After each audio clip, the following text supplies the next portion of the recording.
신명기 25장 17에서 19절 말씀입니다. 너희는 애굽에서 나오는 길에 아말렉이 내게 행한 일을 기억하라. 곧 그들이 너를 길에서 만나 내가 피곤할 때에 내 뒤에 떨어진 약한 자들을 쳤고 하나님을 두려워하지 아니하였느니라. 그러므로 내 하나님 여호와께서 내게 기업으로 주어 차지하게 하시는 땅에서 내 하나님 여호와께서 사방에 있는 모든 적군으로부터 내게 안식을 주실 때에 너는 천하에서 아말렉에 대한 기억을 지워버리라. 너는 잊지 말지니라. 사랑하는 형제 여러분, 3월 18일 목요일 새벽 묵상에 오신 것을 환영합니다. 신명기 25장이 언약적 공정성과 온전함을 가르치는 명령들로 채워졌는데요. 그중 17, 18, 19절은 언약 밖에 있는 자의 야비함과 교만에 대해 하나님의 단호하심이 나타났습니다. 먼저 모순처럼 보이는 말이 있죠. 17절 기억하라와 19절 기억을 지워버리라 입니다. 그런데 모순이 아닙니다. 17절에 기억하라는 것은 아말렉의 악행이 징벌당할 행동이었던 것을 기억하라는 것이고 19절에 기억을 지워버리라는 것은 아말렉의 존재 자체에 대한 기억을 지워버릴 만큼 멸망될 족속이라는 말씀입니다. 그것은 하나님께서 은혜를 베풀지 않는다는 것입니다. 두 가지를 우리가 알아야 합니다.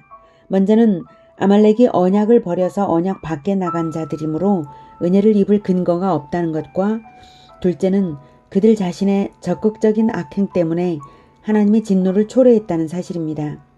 하나님은 아무에게나 은혜를 베풀지 않으십니다. 하나님의 언약 조건에 맞아야 하는 것입니다. 먼저 아말렉이 언약을 버렸다는 점은 아말렉의 조상 에서가 저지른 일입니다. 에서는 이스라엘의 쌍둥이 형이죠. 그 후손이 에돔이고 에돔의 일파가 아말렉입니다. 에서는 언약 가문의 장자였습니다. 그런데 아버지 이삭과 할아버지 아브라함의 신앙을 본받지 않았습니다. 언약 가문의 장자라면 언약을 이어받아야만 장자로서의 자격이 있습니다. 그런데 신앙을 본받지 않았다는 것, 즉 언약을 믿지 않았다는 것은 장자로서의 자격이 없는 거죠. 장자권자였지만 장자가 될 수 없었던 사람입니다. 그가 헷족속, 즉 가나안의 두 여자와 제멋대로 중혼을 했다는 사실이 언약을 믿지 않았다는 증거입니다. 할아버지 아브라함에게 주신 하나님의 언약은 가나안 땅에서 하나님 나라가 세워질 것이고 가나안 족속들은 진멸당할 악한 족속들이므로 여호와의 도를 후손에게 가르쳐 지키게 하라는 것이 하나님의 언약입니다. 악한 가나안 땅에 살면서 후손을 낳아서 후손에게 여호와의 도를 가르쳐 지키게 하는 것, 이것이 하나님의 사명이었습니다. 가나안 족속들과 섞이면 안 되죠. 언약을 믿는다면 진멸당할 가나안 족속과의 결혼은 안 될 일입니다. 그래서 아버지 이삭은 하란 여자 리브가와 결혼한 것이죠. 그런데 에서는 가나안 족속의 여자들과 제멋대로 중혼을 했고 직업도 사냥꾼이었죠. 사냥이 생명을 하찮게 여기는 일이고 또 사냥한 짐승이 하나님께 드릴 제물로서 적합하지 않다는 것을 생각해보면 언약 가문의 장자로서 할 일은 아니죠. 에서는 전혀 하나님 앞에서 적합하지 않은 삶을 살았기에 장자권자로서 자격이 없었습니다. 그가 장자권을 팥죽 한 그릇에 팔아 넘길 수 있었던 것은 영적인 일을 경솔하게 여겼고 그가 언약을 믿지 않았다는 증거입니다. 그렇게 장자권을 넘기는 언약을 해놓고 이스라엘 야곱에게 언약을 한 것이죠. 에서가 장자권을 넘기는 언약을 해놓고 장자권 축복을 잃은 것이 동생 야곱의 속임수 때문이라고 하며 동생을 죽이려고 작정했던 자입니다. 그 작정 역시 언약을 버린 자였기에 그런 것이죠. 에서의 신실하지 못함과 잔혹함이 잘 나타나 있습니다. 그런 에서의 후손들은 조상을 닮아서 난폭하고 하나님을 우습게 여겨서 다시 형제 민족인 이스라엘을 공격했습니다. 이것이 하나님께 심판당할 두 번째 이유입니다. 17, 18절. 너희는 애굽에서 나오는 길에 아말렉이 네게 행한 일을 기억하라. 곧 그들이 너를 길에서 만나 네가 피곤할 때에 네 뒤에 떨어진 약한 자들을 쳤고 하나님을 두려워하지 아니하였느니라.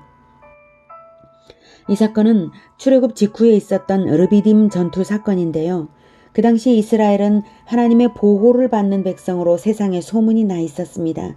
하나님께서 강대국 애굽에게 열재앙을 내리시고 홍해 물을 갈라 말리시면서 출애굽을 시킨 사실이 근동 세계에 파다하게 소문이 났죠. 그 소문이 얼마나 두려웠는지 가나안 족속은 간담이 녹았다고 훗날 라합이 증언한 것도 있습니다. 여호수아 2장 9, 10, 11절에는 라합이 이렇게 말하죠. 여호와께서 이 땅을 너희에게 주신 줄을 내가 아노라. 우리가 너희를 심히 두려워하고 이 땅 주민들이 다 너희 앞에서 간담이 녹나니 이는 너희가 애굽에서 나올 때에 여호와께서 너희 앞에서 홍해물을 마르게 하신 일과 너희가 요단 저쪽에 있는 아모리 사람의 두 왕 시혼과 옥에게 행한 일 곧 그들을 전멸시킨 일을 우리가 들었음이니라. 우리가 듣자 곧 마음이 녹았고 너희로 말미암아 사람이 정신을 잃었나니 너희의 하나님 여호와는 위로는 하늘에서도 아래로는 땅에서도 하나님이시니라. 이렇게 출애굽 때부터 소문난 그 일이었습니다. 이렇게 가나안 족속들을 두려움에 떨게 하신 하나님이십니다. 이스라엘에 대하여 함부로 건드리지 못하게 하시는 것이죠. 그런데 다른 민족도 아니고 형제 민족인 아말렉이 하나님을 두려워하지도 않고 이스라엘을 기습 공격한 것입니다. 전쟁에 아무 명분도 없이 말입니다. 전쟁이라는 것에도 명분이 있어야 하고 부당한 상대국에 대하여 먼저는 선전포고를 함으로써 상대국이 잘못을 인정하여 항복할 기회를 주는 것이 전쟁을 수행하는 왕의 도리인데요. 아말렉은 그런 도리라는 것 자체가 없는 족속입니다. 조상 에서를 꼭 닮은 것이죠. 그저 힘의 논리만 있는 자들이고 육신이 원하는 대로 저지르고 보는 자들입니다. 언약을 버린 자들이므로 공정성 역시 내팽개친 자들이고 야비한 자들입니다. 그것이 르비딤 전투입니다. 애굽의 노예로만 살았던 이스라엘이 치른 첫 전투였죠. 그 전투 직후에 하나님께서 맹세하신 일이 있습니다. 출애굽기 17장 8에서 16절에 보겠습니다. 모세가 또 이르되 여호와께서 저녁에는 다시 하겠습니다. 출애굽기 17장 8에서 16절입니다. 그때에 아말렉이 와서 이스라엘과 르비딤에서 싸우니라. 모세가 여호수아에게 이르되 우리를 위하여 사람들을 택하여 나가서 아말렉과 싸우라. 내일 내가 하나님의 지팡이를 손에 잡고 산꼭대기에 서리라.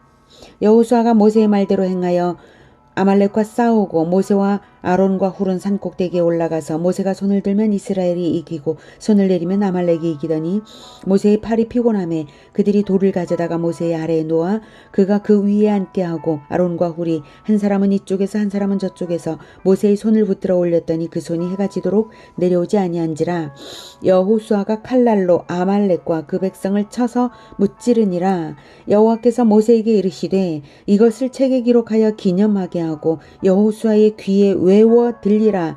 내가 아말렉을 없이하여 천하에서 기억도 못하게 하리라. 이렇게 하나님께서 작정하신 것을 여호수아의 귀에 외워 들림으로써 이것이 사명으로 전달되고 전수되고 하나님께서 이 일을 이루실 것을 기억하여서 아말렉을 본받지 말라는 뜻이죠. 15절 모세가 제단을 쌓고 그 이름을 여호와 니시라 하고 이르되 여호와께서 맹세하시기를 여호와가 아말렉과 더불어 대대로 싸우리라 하셨다 하였더라.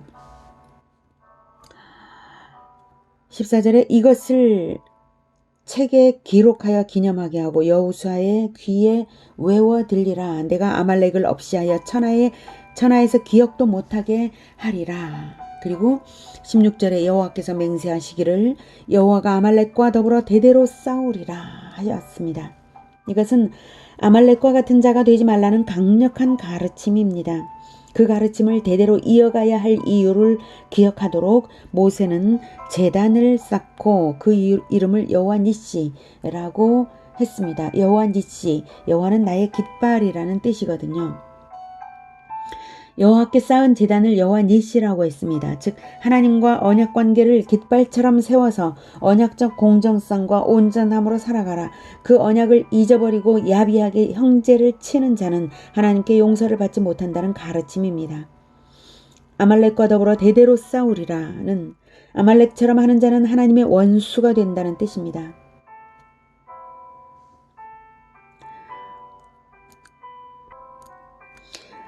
그러므로 네 하나님 여호와께서 내게 기업으로 주어 차지하게 하시는 땅에서 네 하나님 여호와께서 사방에 있는 모든 적군으로부터 내게 안식을 주실 때에 너는 천하에서 아말렉에 대한 기억을 지워버리라. 너는 잊지 말지니라. 마지막에 너는 잊지 말지니라 라고 강조하시는 어조가 범상치 않죠. 결코 용서하지 않으신다는 것입니다. 그러니 잊지 말아야 합니다. 언약을 버리고 형제를 치는 자는 하나님께 용서받지 못합니다. 언약을 아는 자는 형제 사랑으로 하나님께 언약을 지키는 것이고 그것은 사회적 공정성으로 나타납니다. 언약을 버린 자는 형제 사랑을 모르고 야비한 방법으로 이득을 보려고 하죠. 꼭 기억합시다. 하나님은 우리의 형제 사랑을 확인하여 언약 백성이라 인정하시고 형제를 치는 자는 언약을 버린 자로 여기신다는 사실입니다. 그것을 가르치기 위하여 아말렉과 대대로 싸우리라고 하셨습니다. 그러니 우리도 그것을 대대로 가르쳐야 합니다. 하나님을 두려워할 줄 알게 하고 형제 사랑을 행하고 가르쳐야 합니다. 무력 공격까지는 아닐지라도 형제에 대한 비난의 뒷담화 역시 마찬가지로 나쁜 것입니다. 언약의 깃발, 형제의 사랑의 깃발이 우리 마음에 늘 나부끼면서 하나님의 은혜 안에 있기를 축복합니다. 기도하겠습니다. 하나님께서 이스라엘을, 언약을 믿은 이스라엘을 끝까지 신실하게 보호하여 주시는 것 보면서 우리를 지켜 보호하실 줄 또한 믿게 됩니다. 또한 아말렉에 대하여 결코 용서치 않고 대대로 싸우리라고 맹세하신 하나님을 볼 때에 참으로 언약을 버리고 형제를 버린 죄의 대가가 크다는 것을 느끼게 됩니다. 하나님, 우리는 형제 사랑으로 하나님과의 언약을 늘 실천하는 자가 되겠습니다. 주님, 우리의 마음을 붙들어 주시옵소서. 형제가 설령 나에게 악을 행한다 할지라도, 형제가 어리석다고 할지라도 형제를 끝까지 사랑하며 하나님에 대한 언약을 지키겠습니다. 우리를 도와주시옵소서. 형제에 대한 한없는 사랑을, 예수님의 그 마음을 우리에게 품게 하여 주시옵소서. 예수 그리스도 이름으로 기도드립니다. 아멘. 이어지는 시간은 개인 기도 시간입니다.